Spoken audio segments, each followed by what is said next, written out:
ಓಂ ಶಾಸ್ತ್ರಯೋನಿತ್ವಾತ್ ಓಂ ರೇತೋ ಧಾತುರು ವಟಕಣಿಕ ಘೃತ ಧೂಮಾಧಿವಾಸನಂ ಜಾತಿಸ್ಮೃತಿ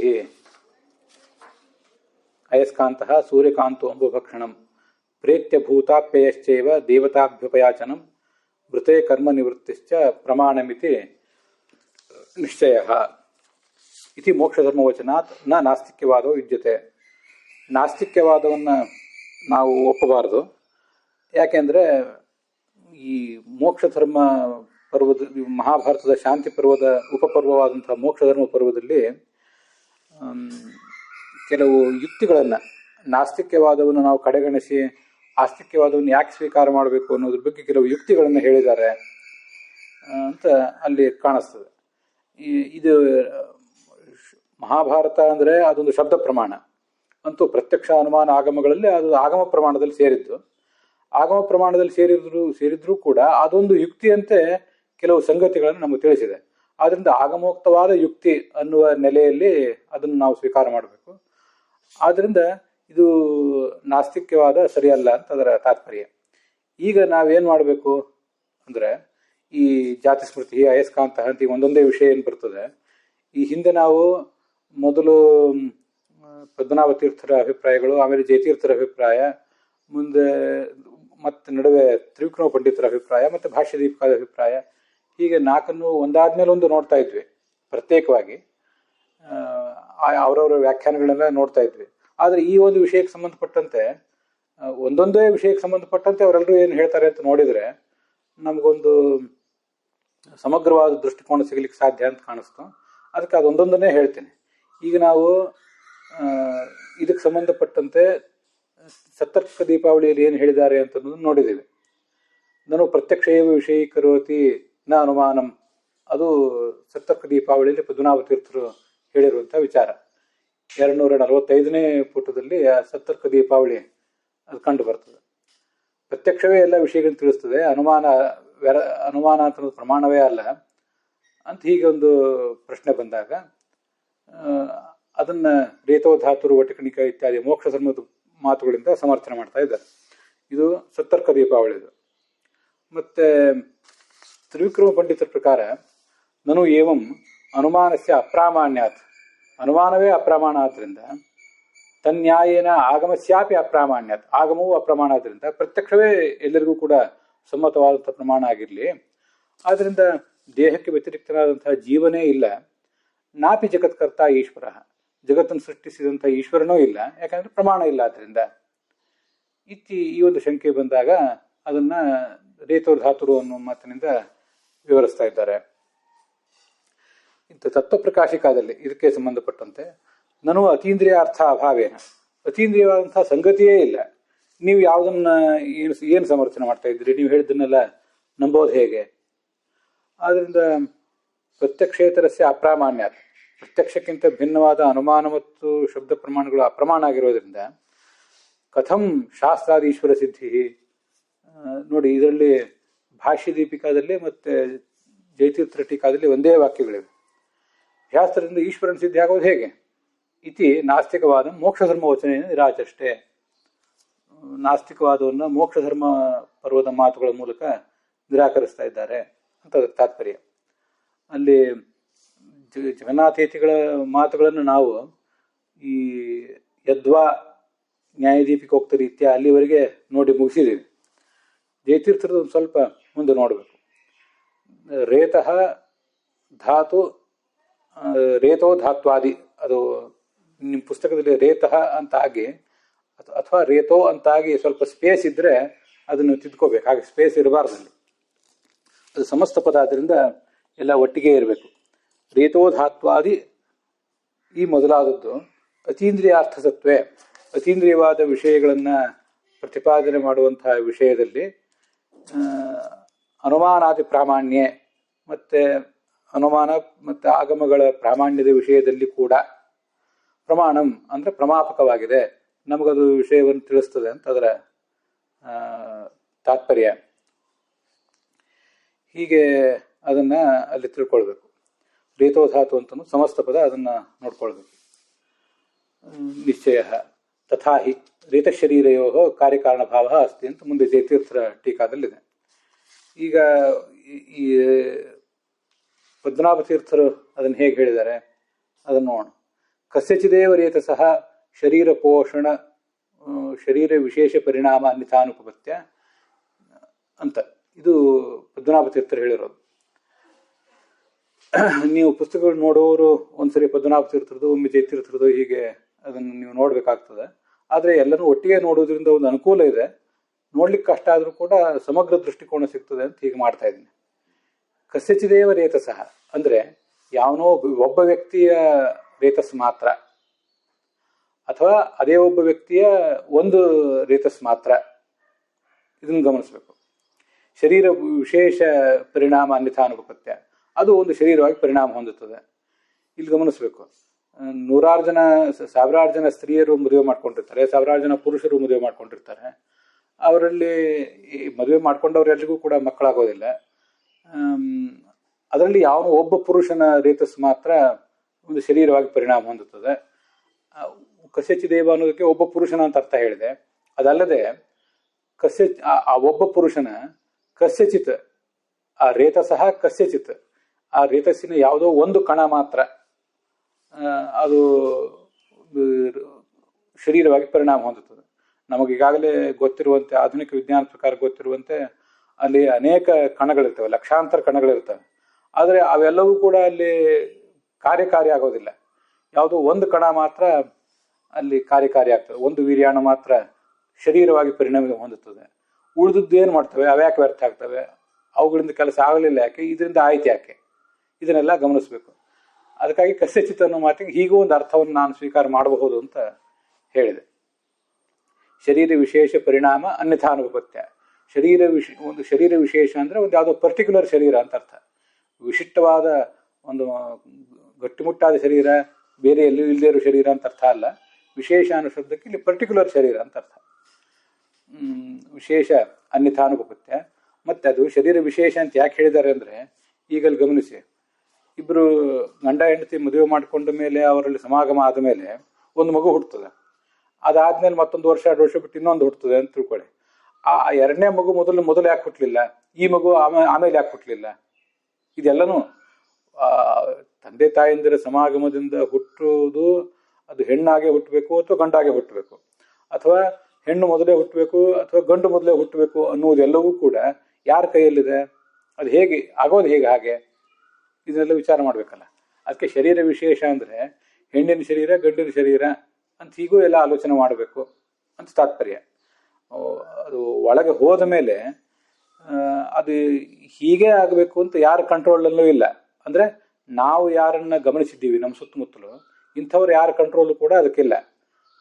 ನಿರ್ದಿಷ್ಟವಾದ ಶರೀರ ಒಂದದು, ಗಂಡಿನ ಶರೀರವೇ ಆಗಬೇಕು ಅಥವಾ ಹೆಣ್ಣಿನ ಶರೀರವೇ ಆಗಬೇಕು, ಹಾಗೆ ಭಗವಂತ ಆಲೋಚನೆ ಮಾಡಿ ಅದು ಮೊದಲು ಇಂಥದ್ದೇ ಹುಟ್ಟಬೇಕು, ಆಮೇಲೆ ಇನ್ನೊಂದು ವರ್ಷ 2 ವರ್ಷ ಬಿಟ್ಟು ಇನ್ನೊಂದು ಹುಟ್ಟಬೇಕು, ಇಂಥದ್ದನ್ನೆಲ್ಲ ಆಲೋಚನೆ ಮಾಡುವುದು. ಮತ್ತು ಅದು ಈ ಐಡೆಂಟಿಕಲ್ ಟ್ವಿನ್ಸ್ ಆಗಿ ಕೆಲವು ಸರಿ ಹುಟ್ಟುತ್ತದೆ, ಕೆಲವು ಸರಿ ಕೇವಲ ಟ್ವಿನ್ಸ್ ಆಗಿ ಹುಟ್ಟುತ್ತದೆ, ಸಯಾಮಿ ಅವಳಿಗಳಾಗಿ ಹುಟ್ಟುತ್ತವೆ. ಇದರ ಯಾಕೆ ಹೀಗಾಗ್ತವೆ? ಓವೆಂ ಅಂಡಾಣು ಎರಡಾಗಿ ಬಿಡುಗಡೆ ಹೊಂದುತ್ತದೆ ಯಾಕೆ, ಕೆಲವು ಸರಿ ಒಂದೇ ಬಿಡುಗಡೆ ಹೊಂದುತ್ತದೆ ಯಾಕೆ? ಇದಕ್ಕೆಲ್ಲ ಏನು ಕಾರಣ? ಒಂದ್ಸರಿ ಅದು ಫರ್ಟಿಲೈಸ್ಡ್ ಆಗಿ ಮತ್ತೊಂದು ಸರಿ ಅದು, ಕೆಲವು ಸರಿ ನಾನು ಹೇಳ್ತಿರೋದು ಏನಾದ್ರು ಸ್ವಲ್ಪ ಅಸ್ತವ್ಯಸ್ತ ಇದ್ರೆ ನಮ್ಮ ವೈದ್ಯರಾದವರು ಅದನ್ನೆಲ್ಲ ತಿದ್ದಬೇಕು. ಒಂದು ಸರಿ ಒಂದೇ ಅಂಡಾಣು ಬಿಡುಗಡೆ ಆಗಿ ಆಮೇಲೆ ಅದು ಡಿವೈಡ್ ಆಗ್ಬೋದು, ಅಥವಾ ಬಿಡುಗಡೆ ಆಗುವುದೇ 2 ಬಿಡುಗಡೆ ಆಗಿರ್ಬೋದು. ಹೀಗೆಲ್ಲ ಯಾಕೆ ಆಗ್ತದೆ? ಅದಕ್ಕೆ ಶರೀರ ವಿಶೇಷ ಅನ್ನೋ ಶಬ್ದದಿಂದ ಇದನ್ನೆಲ್ಲ ತಗೊಳ್ಬೇಕು. ಇದನ್ನೆಲ್ಲ ಗಮನಿಸಿದರೆ ಇದರ ಅನ್ಯಥಾನುಪಪತ್ಯ. ಒಂದು ಅತೀಂದ್ರಿಯವಾದ ಶಕ್ತಿಯನ್ನು ಒಪ್ಪದೆ ಹೋದರೆ, ಅನ್ಯಥಾ ಅಂದರೆ ಅತೀಂದ್ರಿಯ ಶಕ್ತಿಯನ್ನು ಒಪ್ಪದೆ ಹೋದರೆ, ಈ ಎಲ್ಲ ಸಂಗತಿಗಳು, ಗರ್ಭಧಾರಣೆ ಆಗುವುದು, ಗಂಡಾಗುವುದು, ಹೆಣ್ಣಾಗುವುದು, ಮೊದಲು ಯಾವುದಾಗುವುದು, ಆಮೇಲೆ ಯಾವುದಾಗುವುದು, ಇವೆಲ್ಲ ಸಂಗತಿಗಳು ಕೂಡ ಅನುಪಪನ್ನ, ಅದನ್ನು ನಾವು ಸಮರ್ಥನೆ ಮಾಡ್ಲಿಕ್ಕೆ ಆಗೋದಿಲ್ಲ. ಆದ್ರಿಂದ ಅದನ್ನು ಒಪ್ಪಿದರೆ, ಅತೀಂದ್ರಿಯ ಸಂಗತಿಯನ್ನು ಒಪ್ಪಿದರೆ ಇವೆಲ್ಲವೂ ಸಮರ್ಥನೆ ಮಾಡ್ಲಿಕ್ಕೆ ಬರ್ತದೆ. ಆ ಶಬ್ದದ ಅರ್ಥ ಗಮನಿಸಬೇಕು. ಅನ್ಯಥಾ ಅತೀಂದ್ರಿಯ ಶಕ್ತಿಯನ್ನು ಒಪ್ಪದೆ ಹೋದರೆ, ಯಾರ್ದೋ ಒಬ್ರದ್ದು ಅಲೌಕಿಕ ವ್ಯಕ್ತಿಯ ಹಿಡಿತ ಅದರ ಮೇಲೆ ಇದೆ ಅಂತ ಒಪ್ಪದೆ ಹೋದರೆ ಅನುಪಪನ್ನ. ಈ ಎಲ್ಲ ಸಂಗತಿಗಳು ಕೂಡ, ಈ ನ್ಯಾಚುರಲ್ ಹ್ಯಾಪನಿಂಗ್ಸ್ ಏನಿವೆ ಇವೆಲ್ಲವೂ ಕೂಡ ಅನುಪಪನ್ನ ಅಂತ ಇದು ಪದ್ಮನಾಭ ತೀರ್ಥರ ಮಾತಿನಿಂದ ನಾವು ತಿಳಿದು ಬರೋದು. ಮುಂದೆ ಇದಕ್ಕೆ ಸಂಬಂಧಪಟ್ಟಂತೆ ತ್ರಿವಿಕ್ರಮ ಪಂಡಿತರು ಏನು ಹೇಳ್ತಾರೆ ಅದನ್ನು ನೋಡೋಣ. ರೇತಃ ಸಿಕ್ತಂ ಕಾಲಾತ್ ಶ್ರೀರಂ ಭವತಿ. ಇದು ನೋಡಿ, ಒಬ್ಬ ಸ್ವಲ್ಪ ಸ್ವಲ್ಪ ದೃಷ್ಟಿಕೋನ ಬೇರೆ ಬೇರೆ ಇರ್ತದೆ. ಇವತ್ತು ಒಬ್ಬ ಪುರುಷನಿಂದ ಒಬ್ಬ ಸ್ತ್ರೀಯಲ್ಲಿ ರೇತಃ ಪ್ರವೇಶ ಆದರೆ ಅದು ಶರೀರ ಆಗೋದು ಯಾವಾಗ? ಇವತ್ತೇ ಆಗೋದಿಲ್ಲಲ್ಲ. ಅದು ಶರೀರ ರೂಪದಿಂದ ಗರ್ಭದಲ್ಲಿ ತಯಾರಾಗಬೇಕಾದ್ರೆ ಸ್ವಲ್ಪ ಕಾಲ ಇದೆ. ಮತ್ತು ನಮ್ಮ ಕಣ್ಣಿಗೆ ಅದು ಕಾಣುವಂತ ಆಗಬೇಕಾದ್ರೆ ಮತ್ತೂ ಕೆಲವು ಕಾಲನೇ ಇದೆ. ಕಾಲಾತ್ ಶರೀರಂ ಭವತಿ, ತುಂಬ ಸುಂದರವಾದ ಮಾತಿದು. ಯಾಕೆ ಹೀಗೆ ಅಂದರೆ, ನಮಗೀಗ ಗೊತ್ತಿರುವಂತೆ 9 ತಿಂಗಳು, ಕೆಲವು ಕಡೆ 9 ದಿವಸ ಆಗ್ಬೋದು, ಸ್ವಲ್ಪ ಹೆಚ್ಚು ಕಡಿಮೆ ಆಗ್ಬೋದು. ಇದು ಎಲ್ಲ ನಮ್ಗೆ ಗೊತ್ತಿದೆ. ಯಾಕೆ ಆ ಥರ ಹೆಚ್ಚು ಕಡಿಮೆ ಆಗ್ತದೆ? ಮತ್ತೆ ಪುರಾಣಗಳಲ್ಲೆಲ್ಲ ಇರುವಂತೆ ದೀರ್ಘಕಾಲ 100 ವರ್ಷ ಕಾಲ, 1000 ವರ್ಷ ಕಾಲ ಗರ್ಭಧಾರಣೆ ಮಾಡಿದವರಿದ್ದಾರೆ. ಇದು ಎಲ್ಲ ಕಾಲಾತ್ ಅನ್ನೋ ಶಬ್ದದಿಂದ ನಾವು ಗ್ರಹಿಸಬೇಕಾದಂತಹ ವಿಚಾರ. ದುರ್ಯೋಧನಾದಿಗಳ ಜನನವೇ ಒಮ್ಮೆಲೇ ಆಗಲಿಲ್ಲ. ಒಂದು ಗರ್ಭಪಿಂಡವನ್ನು ಆಕೆ ಹೆತ್ತಳು. ಗಾಂಧಾರಿ ತನ್ನ ಹೊಟ್ಟೆಯನ್ನು ಗುದ್ದಿಕೊಂಡ್ಲು, ಅವಾಗ ಒಂದು ಪಿಂಡ ಹೊರಗೆ ಬಂತು. ಇದೆಲ್ಲ ನಮ್ಗೆ ಗೊತ್ತಿದೆ. ಆಮೇಲೆ ಅವುಗಳನ್ನು ಒಂದು 100 ಭಾಗ ಮಾಡಿ ತುಪ್ಪದ ಕೊಡದಲ್ಲಿಟ್ಟರು. ಆಮೇಲೆ ಅವೆಲ್ಲ ಹುಟ್ಟಿದ್ರು ಅನ್ನೋದು ಗೊತ್ತಿದೆ. ಇದೆಲ್ಲವೂ ವಿಚಿತ್ರವೇ. ಮಗುವನ್ನು ಅವಳೇ ಯಾಕೆ ಡೈರೆಕ್ಟ್ ಹೆರಲಿಲ್ಲ? ಪಿಂಡವನ್ನೇ ಹೆರ್ತದೆ ಹೇಗೆ? ಇದು ಯಾರ ಕೈಯಲ್ಲಿದೆ? ಪುರಾಣಗಳನ್ನು ನಂಬುವುದಾದ್ರೆ ಈ ಎಲ್ಲ ವಿಷಯಗಳನ್ನು ವಿಚಾರ ಮಾಡಬೇಕು. ಅದು ಎಷ್ಟೋ ದೀರ್ಘಕಾಲ ಅಕ್ರೂರ ಹುಟ್ಟುವಾಗ ಅವನ ತಾಯಿಯ ಅಥವಾ ಅಕ್ರೂರನ ತಾಯಿ ಹುಟ್ಟುವಾಗ ಅವಳು ಅಕ್ರೂರನ ತಾಯಿಯ ಗರ್ಭದಲ್ಲಿ ಅಕ್ರೂರನ ತಾಯಿ ಇದ್ದಾಗ ಬೇಗ ಅವಳ ಗರ್ಭದಿಂದ ಹೊರಗೆ ಬರಲೇ ಇಲ್ವಂತೆ. ಆವಾಗ ಅವಳ ತಂದೆ, ಈ ಮಗು ಹೊರಗೆ ಬರಲಿ ಬೇಗ, ನಾನು ಇವಳ ಕಡೆಯಿಂದ ಇವಳ ಪರವಾಗಿ ಪ್ರತಿನಿತ್ಯ ಒಂದು ಗೋದಾನ ಮಾಡ್ತೇನೆ ಅಂತ ಒಂದು ಹರಕೆ ಹೊತ್ತಿದ್ದಂತೆ. ಅಲ್ಲಿಯೂ ಕೂಡ ಒಂದು 100 ವರ್ಷವೋ 1000 ವರ್ಷವೋ ಏನೋ ಇದೆ. ಇದೇ ಕಾಲ ಅಂತಂದ್ರೆ ಇವೆಲ್ಲವನ್ನೂ ನಾವು ಗ್ರಹಿಸಬೇಕು. ಹೀಗೆ ಹರಕೆ ಹೊತ್ತ ಮೇಲೆ ಅವಳು ಹುಟ್ಟಿದ್ಲು. ಆದ್ರಿಂದ ಅವಳು ಗಾಂಧಿನಿ ಆದಳು. ಗಾಮ್ ಅಂದ್ರೆ ಗೋವನ್ನ, ದಿನಿ ಕೊಟ್ಟವಳು. ಗಾಮ್ ದಹ ಅಂದ್ರೆ ಗೋವನ್ನು ಕೊಡುವಂತ ವ್ಯಕ್ತಿ, ಗಂಡು ಪುರುಷ ಶಬ್ದ, ಅದು ಪುರುಷವಾಚಕ ಶಬ್ದ. ಗಾಂಧಿನಿ ಅಂದ್ರೆ ಅದೇ ಸ್ತ್ರೀವಾಚಕ ಶಬ್ದ. ಕಾಲಾತ್ ಅಂದ್ರೆ ಇವೆಲ್ಲ 9 ತಿಂಗಳಾದ್ಮೇಲೆ ಅಥವಾ ಗರ್ಭದಲ್ಲೇ ಅದು ಮೊದಲು ಒಂದು ಮಾಂಸದ ಮುದ್ದೆಯಾಗಿ ಪರಿಣಾಮ ಹೊಂದಬೇಕಾದ್ರೂ ಸ್ವಲ್ಪ ಕಾಲ ಇದೆ. ಇದೆಲ್ಲ ಯಾಕೆ ಹೀಗೆ? ನಚತಸ್ಯ ಶರೀರ ಭಾವ ಪ್ರತ್ಯಕ್ಷ ಸಿದ್ಧ ತತ್ವಪ್ರದೀಪದಲ್ಲಿ. ಅದು ಶರೀರವಾಗಿ ಹೇಗೆ ಪರಿಣಮಿಸ್ತದೆ ಅನ್ನೋದು ನಮಗೇನಾದ್ರು ಪ್ರತ್ಯಕ್ಷದಿಂದ ತಿಳಿಯೋದಿಲ್ಲ. ವಾಕ್ಯ ಯುಕ್ತ್ಯಾವ ಜ್ಞಾಯತೆ, ಶಾಸ್ತ್ರದ ಮಾತುಗಳ ಮೂಲಕ ತಿಳಿಬೇಕು. ಭಾಗವತದಲ್ಲಿ ಅದು ಹೇಗೆ ಯಾವ್ಯಾವ ತಿಂಗಳಲ್ಲಿ ಏನೇನಾಗ್ತದೆ ಅನ್ನೋದನ್ನೆಲ್ಲ ನಾವು ತಿಳಿದಿದ್ದೇವೆ. ಯುಕ್ತ್ಯಾವ ಜ್ಞಾಯತೆ, ಯುಕ್ತಿಯ ಮೂಲಕ ತಿಳಿಯೋದಂದ್ರೆ ಆಧುನಿಕ ವೈದ್ಯ ವಿಜ್ಞಾನದ ಮೂಲಕ ತಿಳಿಯೋದು ಅಂತ ಅರ್ಥ. ಅವರು ಅದನ್ನ ಗೆಸ್ ಮಾಡ್ತಾರೆ. ಹೀಗೆ ಬೇರೆ ಬೇರೆ ಉಪಕರಣಗಳ ಮೂಲಕ ಅದನ್ನೆಲ್ಲ ಅಳೆದು ಅದರ ಪರಿಣಾಮವನ್ನು ಗಮನಿಸಿ ಹೀಗೆ ಆಗ್ತಾ ಇದೆ ಅಂತ ಅವರು ಯುಕ್ತಿಯಿಂದ ಅದನ್ನೆಲ್ಲ ಹೇಳ್ತಾರೆ. ಅವರು ಉಪಕರಣಗಳ ಮೂಲಕ ಹೇಳಿದ್ರು ಕೂಡ ಹೆಚ್ಚು ಕಡಿಮೆ ಅದು ಯುಕ್ತಿ ಇದ್ದಂತೆ ಅಂತ ಅದರ ತಾತ್ಪರ್ಯ. ಅತಃ ತಯೋ ಪ್ರಾಮಾಣ್ಯಂ. ಇದು ನೋಡಿ, ಆದ್ರಿಂದ ಈ ಶಬ್ದ ಪ್ರಮಾಣ ಮತ್ತೆ ಯುಕ್ತಿ ಪ್ರಮಾಣ ಇವೆರಡೂ ಕೂಡ ಪ್ರಮಾಣವಾಗಿದೆ ಅಂತ ಗೊತ್ತಾಗ್ತದೆ. ಮತ್ತೆ ಅದೇ ರೇತಸ್ಸನ್ನು ನೀವು ಮೃತ ಶರೀರದಲ್ಲಿ ತಗೊಂಡು ಹೋಗಿ ಹಾಕಿದ್ರೆ, ಅದು ಮೃತವಾದ ಸ್ತ್ರೀ ಶರೀರದಲ್ಲಿ ತಗೊಂಡು ಹೋಗಿ ಹಾಕಿದ್ರೆ ಅದರಿಂದ ಏನು ಗರ್ಭ ಬೆಳೆಯೋದಿಲ್ಲ. ಆದ್ರಿಂದ ಯಥಧಿಷ್ಠಿತ ಏವ ವರ್ಧತೆ. ಯಾವುದೋ ಒಂದು ತತ್ವ, ಒಂದು ಜೀವ, ಯಥ ಅಂದ್ರೆ ಆ ಜೀವ ಇಟ್ಕೊಳ್ಳೋಣ, ಆ ಜೀವ ಆ ದೇಹದಲ್ಲಿದ್ದರೆ ಈ ರೇತಸ್ ಅನ್ನೋದು ವರ್ಧತೆ ಬೆಳೀತದೆ. ಸಹ ದೇಹಾತಿ ವ್ಯತಿರಿಕ್ತ ಜೀವ ಅಭ್ಯುಪಗಂತವ್ಯ. ಅವನನ್ನೇ ದೇಹಕ್ಕಿಂತ ಭಿನ್ನನಾದಂತಹ ಜೀವ ಅಂತ ಹೀಗೆ ತಿಳ್ಕೊಳ್ಬೇಕು ನಾವು. ಇಲ್ಲಿ ನೋಡಿ, ಆದ್ರಿಂದ ನಚ ಈ ಜೀವಶರೀರೇಪಿ ನಿಯಮೇನ ವರ್ಧತೆ. ಒಬ್ಬ ಗಂಡಿನಿಂದ ಹೆಣ್ಣಿನ ಗರ್ಭದಲ್ಲಿ ಅದು ರೇತಸ್ಸು ಬಂದರೂ ಕೂಡ ಅದು ಜೀವಶರೀರವೇ ಹೌದು. ಆದರೆ ಜೀವಶರೀರೇಪಿ ನಿಯಮೇನ ನ ವರ್ಧತೆ. ನಿಯಮೇನ ನಾವು ತಿಳ್ಕೊಂಡಂತೆ ಒಂದು ಸರಿ ಅವರಿಗೆ ಸಮಾಗಮ ಆದ ಕೂಡಲೇ 9ನೇ ತಿಂಗಳಲ್ಲಿ ಯಾರೋ ಮಕ್ಕಳು ಎಲ್ಲ ಕಡೆ ಹುಟ್ಟಾರಂತಿಲ್ಲ. ಒಂದೊಂದು ವರ್ಷ ಆದ್ಮೇಲೆ ಕೆಲವರಿಗೆ ಮಕ್ಕಳು ಹುಟ್ಟಬಹುದು, 2 ವರ್ಷ ಆದ್ಮೇಲೆ ಮಕ್ಕಳು ಹುಟ್ಟಬಹುದು. ಗರ್ಭಧಾರಣೆ ಆದ ಮೇಲೆ ಹುಟ್ಲಿಕ್ಕೂ ಎಷ್ಟೋ ಟೈಮ್ ತಗೋಬಹುದು. ನಾನು ಅವಾಗ ಹೇಳಿದ್ದು ಗರ್ಭಧಾರಣೆ ಆಗ್ಲಿಕ್ಕೇನೆ, ಕಾಲಾತ್ ಅನ್ನೋ ಶಬ್ದಕ್ಕೇನೆ ಹೀಗೆಲ್ಲ ಅರ್ಥ. ಗರ್ಭಧಾರಣೆ ಆಗ್ಲಿಕ್ಕೇನೆ ಎಷ್ಟೋ ಟೈಮ್ ಆಗ್ತದಲ್ಲ, ಇದು ಯಾಕೆ? ಅದನ್ನು ನಚ ಜೀವ ಶರೀರೇಪಿ ನಿಯಮೇನ, ಕಾಲದ ನಿಯಮ ಇಲ್ಲದೇನೆ ಹೀಗೆ ಆಗ್ತದೆ ಅಂತ ನಮ್ಮ ನಿರೀಕ್ಷೆ ಇದ್ರೂ ಅದ್ಯಾವುದೂ ಆಗದೇನೆ ಇಬ್ಬರು ಗಂಡ ಹೆಂಡತಿ ಬದುಕೇ ಇದ್ದಾರೆ, ಅವರಲ್ಲೇ ಅದು ಪ್ರವೇಶ ಮಾಡಿದೆ, ಆದರೂ ಇದೀಗಾಗಿದೆ.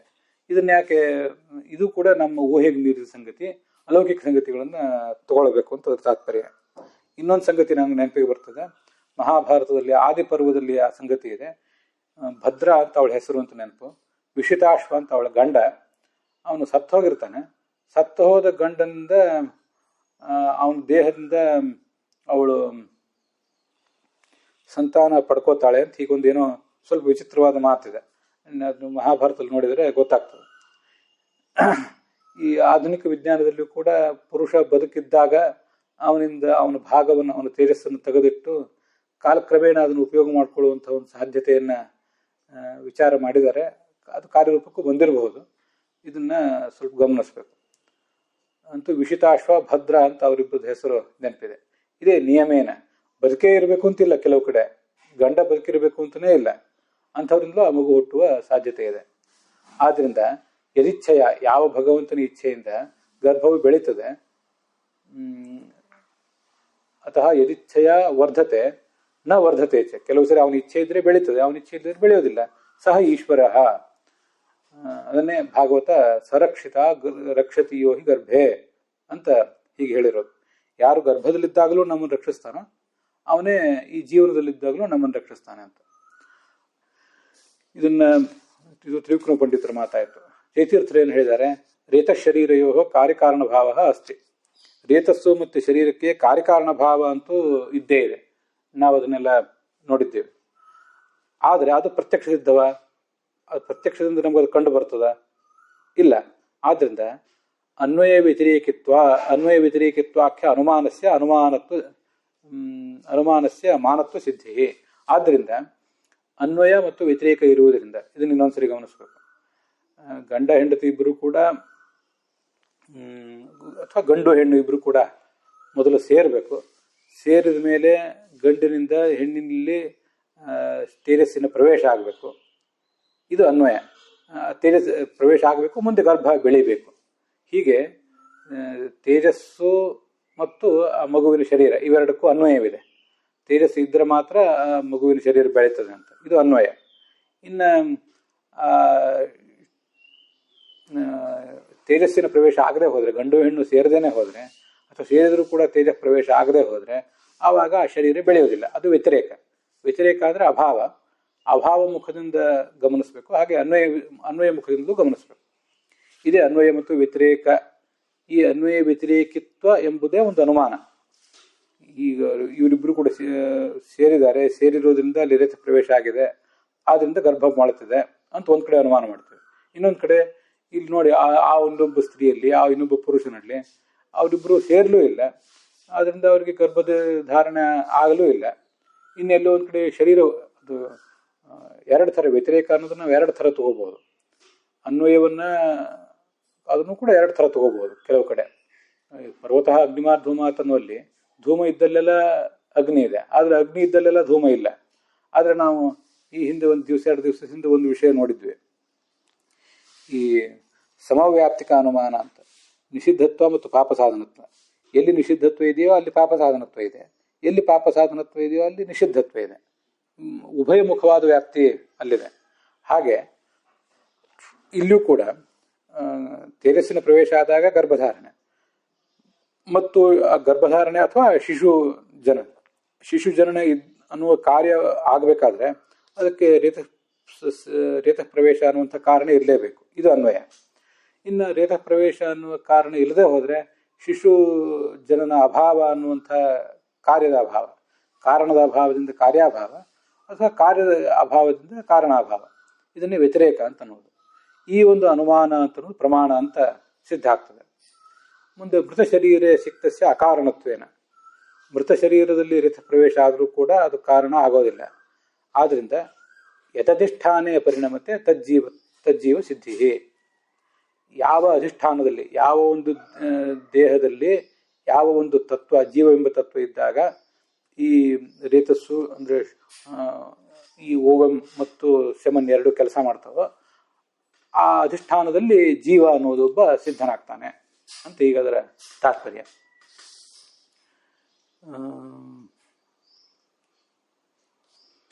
ನಚ ಜೀವತ್ ಸರ್ವ ಶರೀರ ಪತಿತಂ ಕಾರ್ಯಕರಂ ಅತಃ ತತ್ಪ್ರೇರಕ ಈಶ್ವರ ಅದೃಷ್ಟ ಸಿದ್ಧಿ. ಬದುಕಿರುವಂಥ ಎಲ್ಲ ಶರೀರಗಳಲ್ಲಿ ರೇತ ಪ್ರವೇಶ ಆದರೂ ಕೂಡ ಅದು ಕಾರ್ಯಕರ ಆಗೋದಿಲ್ಲ, ಗರ್ಭಧಾರಣೆ ಆಗೋದಿಲ್ಲ. ಆದ್ದರಿಂದ ಅದಕ್ಕೆಲ್ಲದಕ್ಕೂ ಪ್ರೇರಕನಾಗಿ ಒಬ್ಬ ಈಶ್ವರ ಇದ್ದಾನೆ. ಮತ್ತು ನಮ್ಮ ನಿಮ್ಮೆಲ್ಲರ ಅದೃಷ್ಟ ಅಂದರೆ ಪ್ರಾರಬ್ಧ ಕರ್ಮ, ಋಣ ಮೊದಲಾದದ್ದಿದೆ ಅಂತ ಹೀಗೆ ಗೊತ್ತಾಗ್ತದೆ. ಆದ್ದರಿಂದ ಇದನ್ನೆಲ್ಲವನ್ನು ಪ್ರತಿಪಾದನೆ ಮಾಡುವಂಥ ಆಗಮಕ್ಕೆ ಪ್ರಾಮಾಣ್ಯವು ಕೂಡ ಸಿದ್ಧ ಆಗ್ತದೆ ಅಂತ ಜಯತೀರ್ಥರ ಅಭಿಪ್ರಾಯ. ಭಾಷ್ಯ ದೀಪಿಕಾದಲ್ಲಿ ರೇತೋಧಾತ್ವಾದೀನಾಂ ಅನುಮಾಪಕತ್ವ ಪ್ರಕಾರಸ್ತು ಇತ್ತಂ ಜಗನ್ನಾಥೇತಿಗಳು ವಾಕ್ಯ ಓದ್ತಾ ಇದ್ದೇನೆ. ಅವು ರೇತಸ್ಸು ಹೇಗೆ ನಮಗೆ ಈ ಎಲ್ಲ ಸಂಗತಿಗಳನ್ನು ತಿಳಿಸ್ತದೆ ಅಂದರೆ, ರೇತಸ್ ಅಂದ್ರೇನು? ಚರಮಧಾತು. ಈಗ ರಕ್ತ, ಮಾಂಸ, ಲೋಹ ಮೊದಲಾದ ಧಾತುಗಳಿವೆ ಅಲ್ಲ, ಅದರಲ್ಲಿ ಕೊನೆಯ ಧಾತುವೇ ಈ ವೀರ್ಯ. ಅದು ಆ ಧಾತು ಮತ್ತು ಶರೀರ, ಮಗುವಿನ ಶರೀರ, ಇವೆರಡಕ್ಕೂ ಕಾರ್ಯಕಾರಣ ಭಾವ ಅನ್ನೋದು ಪ್ರತ್ಯಕ್ಷ ಸಿದ್ಧ ಅಲ್ಲ. ಕಿಂತು ಅನ್ವಯ ವ್ಯತಿರೇಕಾಖ್ಯ ಅನುಮಾನಗಮ್ಯ ಚೈತೀರ್ಥರ ಧಾಟಿಯಲ್ಲೇ ಇದೆ. ಆದ್ದರಿಂದ ಅನುಮಾನಕ್ಕೆ ಪ್ರಾಮಾಣ್ಯ ಸಿದ್ಧ ಆಗ್ತದೆ. ಇದನ್ನು ಮೃತ ಶರೀರ ಸಿಕ್ತಸ್ಯ ಅಂತ ಜಯತೀರ್ಥರು ಹೇಳಿದ್ದನ್ನೇ ಅವರು ಕೂಡ ಹೇಳಿದ್ದಾರೆ. ಯದಧಿಷ್ಠಿತೆ ಶರೀರೇ ಸಿಕ್ತಂ ರೇತಃ ಶರೀರಾತ್ಮನ ಪರಿಣಮತೆ ತಜ್ಜೀವ ಸಿದ್ಧಿ. ವಂದ್ಯಾದಿ ಸರ್ವ ಶರೀರೇ ಸಿಕ್ತಸ್ಯ ರೇತಃ ಕಾರ್ಯ ಅಕರತ್ವೇನ. ಒಬ್ಬಳು ಬಂಜೆಯಾದವಳ ಹೊಟ್ಟೆಯಲ್ಲಿ ಆ ರೇತಸ್ ಪ್ರವೇಶ ಮಾಡಿದ್ರು ಕೂಡ ಅದು ಕಾರ್ಯಕಾರಿ ಆಗೋದಿಲ್ಲ. ಆದ್ದರಿಂದ ಯತ್ಪ್ರೇರಿತಂ ರೇತಃ ಕಾರ್ಯಕರಂ ತದೀಶ್ವರ ಅದೃಷ್ಟ ಸಿದ್ಧಿ. ಯಾವ ಈಶ್ವರ ಮತ್ತು ನಮ್ಮ ಋಣಾನುಬಂಧ ಇತ್ಯಾದಿಗಳ ಒಂದು ಪ್ರೇರಣೆ ಇದ್ರೆ ಮಾತ್ರ ರೇತಸ್ ಕೆಲಸ ಮಾಡ್ತದೆ. ಆವಾಗ ಈಶ್ವರ ಇವೆಲ್ಲವೂ ಕೂಡ ಸಿದ್ಧ ಆಗ್ತವೆ ಅಂತ ಅದರ ತಾತ್ಪರ್ಯ. ಮತ್ತೆ ಅದೇ ಮಾತಿನಿಂದ ಈಶ್ವರ ನಮ್ಮ ಋಣಾನುಬಂಧ, ನಮ್ಮ ಕರ್ಮ ಇತ್ಯಾದಿಗಳೆಲ್ಲ ಪ್ರತಿಪಾದನೆ ಮಾಡುವಂತಹ ಆಗಮದ ಪ್ರಾಮಾಣ್ಯವೂ ಸಿದ್ಧ ಆಗ್ತದಂತೆ. ಇಲ್ಲಿ ಸಾಮಾನ್ಯವಾಗಿ ನಾನು ಹೀಗೆ ವ್ಯಾಖ್ಯಾನ ಮಾಡ್ತಾ ಇರ್ತೇನೆ. ಈ ವಂದ್ಯ ಅಂತ ಮಾತು ಬಂತು, ಕೇವಲ ಅವಳೊಬ್ಬಳು ಸ್ತ್ರೀಯನ್ನು ಬಂಜೆ ಅಂತ ಹೀಗೆ ಹೇಳೋದು ಇರ್ಬೋದು. ಸ್ತ್ರೀ ಒಬ್ಬಳು ಬಂಜೆ ಆಗಿರ್ತಾಳೆ. ಹಾಗೆ ಅದೇ ಸಂದರ್ಭದಲ್ಲಿ ನಾವು ತಿಳ್ಕೊಳ್ಬೇಕು, ಸ್ತ್ರೀ ಉದಾಹರಣೆ ನೀವು ಕೊಟ್ಟರೆ ಪುರುಷನ ಉದಾಹರಣವನ್ನು ಕೂಡ ನಾವು ಕೊಡೋಣ ಅಂತ ತಿಳ್ಕೊಬೇಕು. ಸ್ತ್ರೀ ಸರಿ ಇದ್ದಾಳೆ, ಆದರೆ ಪುರುಷನೇ ನಪುಂಸಕನಾಗಿದ್ದಾನೆ. ಆ ನಪುಂಸಕನಾದಂತಹ ಪುರುಷನಿಂದ ರೇತಃ ಪ್ರವೇಶ ಆದರೂ ಕೂಡ ಅವನಲ್ಲಿ ಸೆಮೆನ್ ಕೌಂಟ್ ಇಲ್ಲದೇ ಇರುವ ಮೂಲಕ ಗರ್ಭಧಾರಣೆ ಆಗದೇ ಇರಬಹುದು. ಆ ಅಂಶವನ್ನು ಕೂಡ ನಾವು ತಗೊಳ್ಬೇಕು. ಸಾಮಾನ್ಯವಾಗಿ ನಮ್ಮ ಹಿಂದಿನ ಶಾಸ್ತ್ರಗಳಲ್ಲಿ ವಂದ್ಯ ಅಂತ ಒಂದು ಶಬ್ದವನ್ನು ಸ್ತ್ರೀಗೆ ಮಾತ್ರ ಪ್ರಯೋಗ ಮಾಡ್ತಿರ್ತಾರೆ.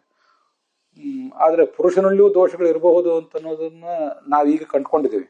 ಆಗ ಅವರಿಗೂ ಗೊತ್ತಿರೋದಿಲ್ಲ ಅಂತಲ್ಲ, ನಾವೇನು ಪ್ರಾಚೀನರಿಗೆ ಅದನ್ನು ಕಲಿಸ್ಬೇಕಾಗಿಲ್ಲ. ಆದರೆ ಹಿಂಗೆ ಹೇಳೋ ಪ್ರಸಂಗ ಬಂದಾಗ ವಂದ್ಯ ಅಂತ ಸ್ತ್ರೀಗೆ ಮಾತ್ರ ಅದನ್ನ ಒಂದು ಮಾತು ಹೇಳ್ತಾ ಇದ್ರು. ಪುರುಷನ ದೋಷದಿಂದಲೂ ಕೂಡ ರೇತಃ ಪ್ರವೇಶ ಸಮಾಗಮ ಆದ್ರೂ ರೇತಃ ಪ್ರವೇಶ ಆದ್ರೂ ಪುರುಷನಲ್ಲಿರುವ ಕೊರತೆಯಿಂದಾಗಿ, ಸಿಮನ್ ಕೌಂಟಿನ ಕೊರತೆಯಿಂದಾಗಿ, ಮೊಬಿಲಿಟಿಯ ಕೊರತೆಯಿಂದಾಗಿ ಅಲ್ಲಿ ಮಕ್ಕಳು ಹುಟ್ಟದೇ ಇರುವ ಸಾಧ್ಯತೆ ಇದೆ. ಅದನ್ನು ಕೂಡ ವಂದ್ಯ ಎಂಬ ಶಬ್ದದಿಂದ ನಾವು ತಗೊಳ್ಬೇಕು ಅಂತ ತಾತ್ಪರ್ಯ. ಹೀಗೆ ಇವತ್ತು ಪದ್ಮನಾಭ ತೀರ್ಥರು ಮತ್ತು ತ್ರಿವಿಕ್ರಮ ಪಂಡಿತರು, ಜಯತೀರ್ಥರು, ಹಾಗೆ ಭಾಷ್ಯ ದೀಪಿಕ ಇವುಗಳಿಗೆ ಅನುಸಾರವಾಗಿ ಆ ರೇತಸ್ಸು ಅನ್ನೋದು ಕಾರಣ, ಮತ್ತು ಶಿಶು ಶರೀರ ಅನ್ನೋದು ಕಾರ್ಯ, ಅವುಗಳ ಕಾರ್ಯಕಾರಣ ಭಾವದ ಬಗ್ಗೆ ನೋಡಿದ್ದೇವೆ. ಅಲ್ಲಿಗೆ ಈ ಭಾಗ ಸಮಾಪ್ತ ಆಗಿದೆ.